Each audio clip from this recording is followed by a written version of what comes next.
into our 5th hour of live stage show coverage here on day 1 at E3 2013.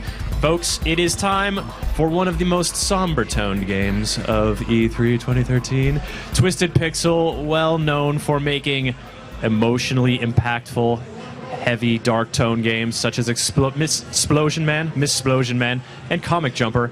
It's LocoCycle, and joining me on stage is Jay Stickwish, Marketing Director for Twisted Pixel. Welcome, Jay. Hey, how you doing? Yes, we are showing off Tom Clancy's LocoCycle today. Oh, yeah.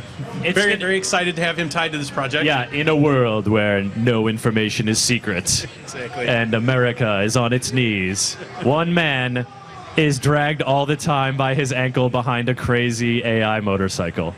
Do we have that recorded? Because I want to put that in the next trailer. That is a great pitch. That was gold. That's perfect. All right. I just said a weird thing, but the premise of LocoCycle, for lack of a better word, is a little loco.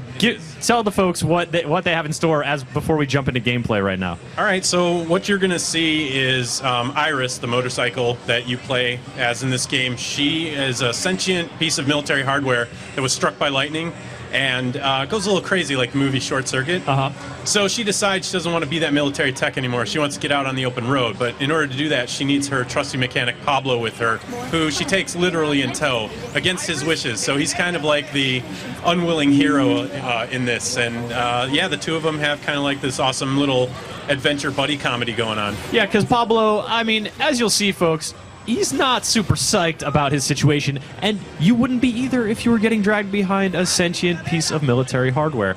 But the game plays out, the cycle is, you're basically racing across country, or you're escaping, and folks are trying to nab you, and you are blasting them. Exactly, yeah. She's leaving her military base in South America, and she's heading to a motorcycle rally in Indiana, and she's going cross country with Pablo, and luckily he's got the strongest pair of pants on in the world, and so hopefully he's okay on this adventure. Because otherwise, folks, you will see the chafing. The horrible, horrible chafing. We've got an Xbox One debug kit back there to set up, because you guys are an Xbox One launch title. We are excited to announce that here at E3. First time launch title for Twisted Pixel, so you're going to see Loco running at a beautiful 1080p, 60 frames per second, and looking gorgeous, we think. We hope people are digging it too. Delightful. We'll have that for you in any second now, folks, but because it's a little... I can understand if it's a little tough for folks to visualize, man being dragged behind a motorcycle, etc., etc. But you guys have done a variety of games, notably some excellent platformers. What spurred the change of genre to this kind of action racing kind of game?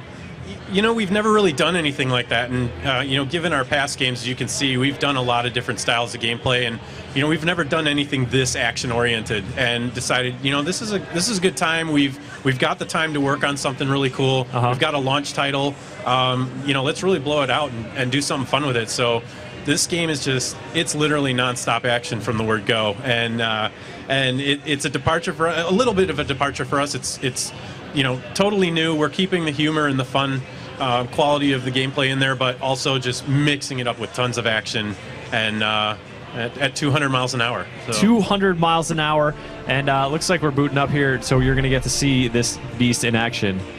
A little bit of a history line for LocoCycle. You guys debuted last year at E3. Yeah, in a minute here, you're going to see the true awesome graphic quality of our presence on Xbox One. You might want to be sitting down. Come on. Show me the dude. There yes! It is. Oh, LocoCycle. So intense. The speed. The action. You are correct, Pablo. Obviously, one thing that has not changed about this is the Twisted Pixel sense of humor. And there you see, for real, Pablo being dragged behind, was it Iris? Iris, correct. The sentient motorcycle, and Iris is not just I can go fast and I can shoot guns. She's like melee combat? Yeah, she's fluent in tons and tons of unarmed combat, and that shows throughout this game. And you'll actually be seeing some upgrades that we've put in place for her during your gameplay. the better you do in the performance within the level, you can actually upgrade Iris at the end of each level. Okay. For better hardware, better weapons, some upgrades on Pablo and stuff like that as well. Upgrades on Pablo, right? So you folks saw him.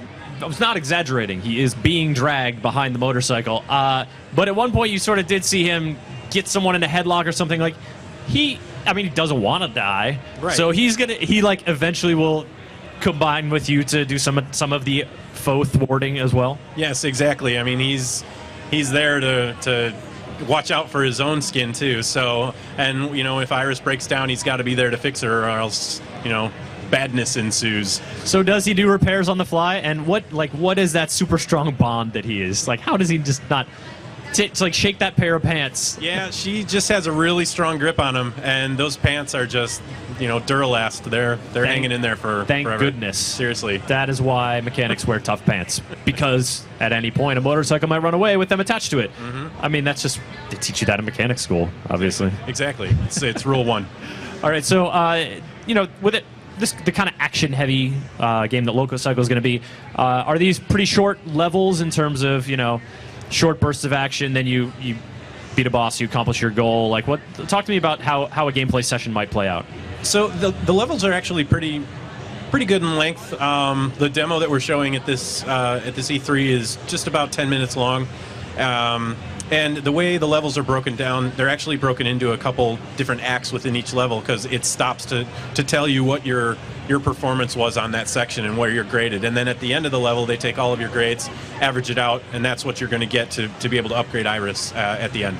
Okay, and so that talk about sort of giving you your grade, how well you do. Mm-hmm. The sort of a competitive element. Yes. Talking online leaderboards, that kind of thing. Yeah, definitely. And we want to.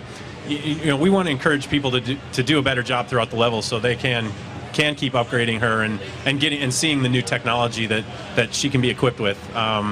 So yeah, just a lot of crazy, exciting action adventure fighting motorcycle action. Like, how you just read what else that, could you want? You just read that off the marketing material, didn't you? I totally did.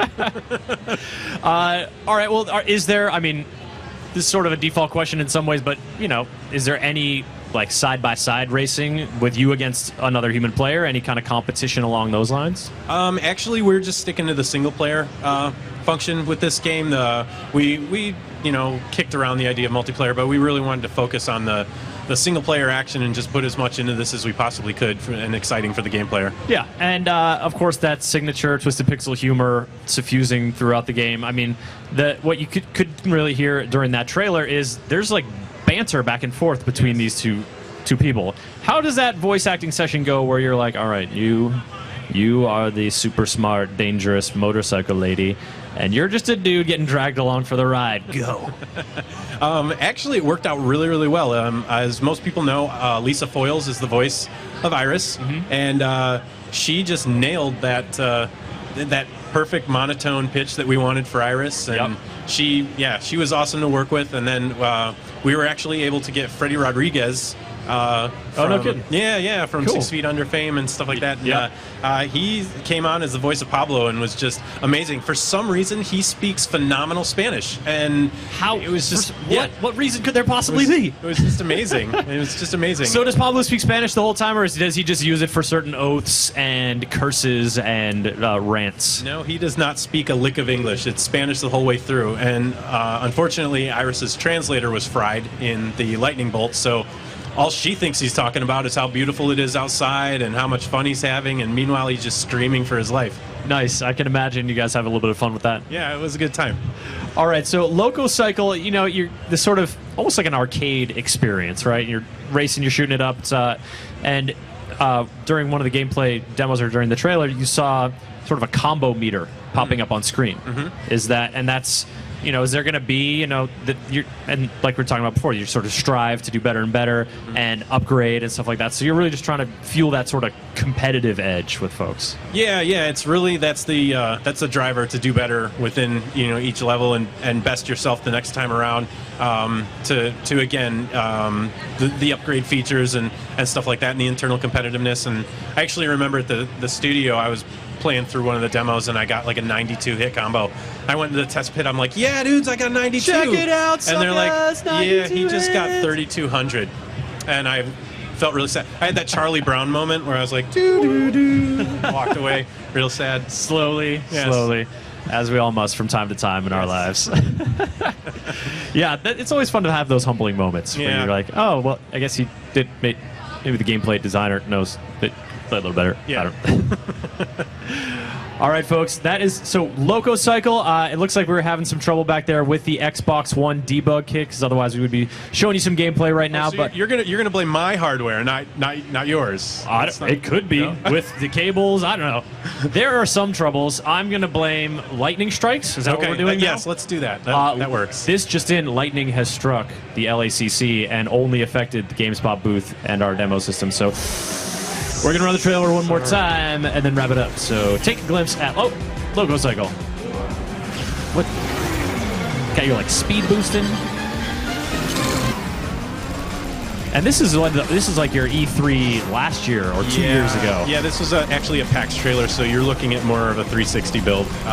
But what the gameplay that you saw in the first trailer with the 8-bit gag was actual Xbox One footage. Yeah, that was the Xbox One footage, and that's just like a grueling, like 5-hour no checkpoint experience. You get hit, you go back to the beginning. There's some checkpoints in there, but they're not marked. So it's if you die like right at the end of the checkpoint, That better be a mini game in LocoCycle. That. No, that would be terrible. All right, so this is you're just getting a glimpse at some old footage of LocoCycle as we wrap up the demo here.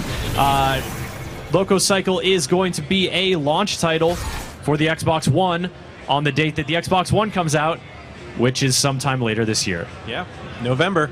Very cool, Jay. Well, thank you so much for coming on and talking appreciate LocoCycle. it. Always a pleasure to talk to you, Twisted Pixel guys, and see what creative tomfoolery you're up to now. Thanks, Chris. We appreciate it. Very excellent. All right, folks, we're going to be back on the stage show here with some daylight momentarily. But first, we are going to toss it to a booth tour that may or may not be DreamWorks animation related. I don't know. We'll see.